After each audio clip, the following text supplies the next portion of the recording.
11. Ayan. 11, ano ka? Kawan ano ka? 12. Kasama si Oriel. And ito yung kitchen nila. 2 bedroom na to guys. So may billiard na rin. Ayan. Si Justin Bieber.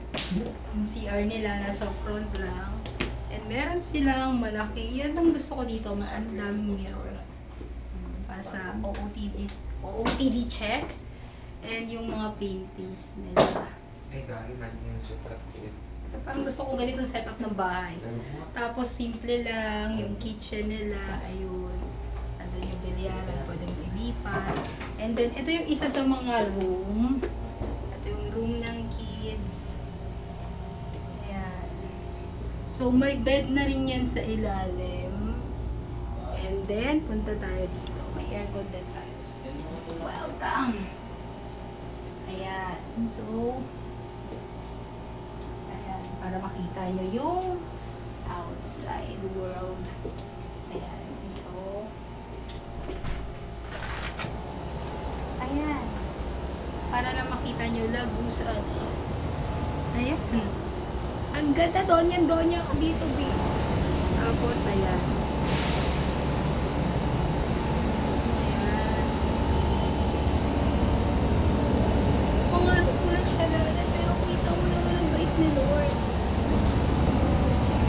Tapos, etong kabila is the gusto sa room din na namin kasi dalawang room. Ayan. Swimming na sila. Swimming nila. Ayun, wala kang ano nila. Asan na?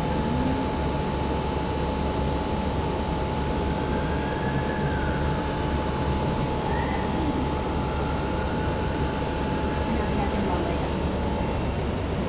Ayan. So, let's go na sa loob.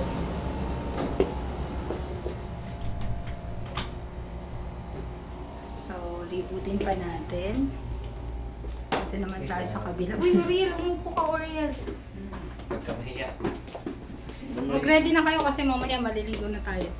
Maligo tayo maghapon. Ano muna kayo. Tapos, itong isang bed is merong... Ayan, ito yung gusto ko. May book. Ilaw nila. Tapos, meron siyang cabinet. Ayan. And then, may bed. Ayan yung bed nila. So, eto, may extra bed na rin sila dito. And then, dito naman, is papasilip ko. Ayan. Ito yung sinasabi kong tagusan lang. Tagusan lang yung kanilang ano. So, galing tayo dito kanina.